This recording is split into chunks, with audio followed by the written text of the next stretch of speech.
যখন তুমি সফল হয়ে যাবে তখন তোমার বলা অপ্রিয় কঠিন সত্য কথাগুলো এখন যারা তোমায় অপমান করে সেই মানুষগুলোর কাছে বানিয়ে মনে হবে।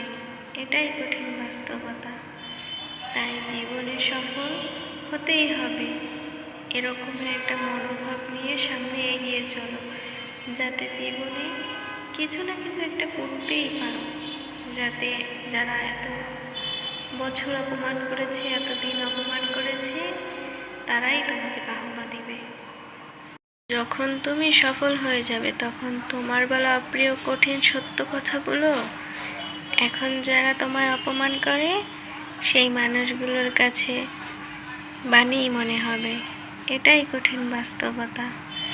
তাই জীবনে সফল হতেই হবে এরকমের একটা মনোভাব নিয়ে সামনে এগিয়ে চলো, যাতে জীবনে কিছু না কিছু একটা করতেই পারো, যাতে যারা এত বছর অপমান করেছে, এতদিন অপমান করেছে, তারাই তোমাকে বাহবা দিবে।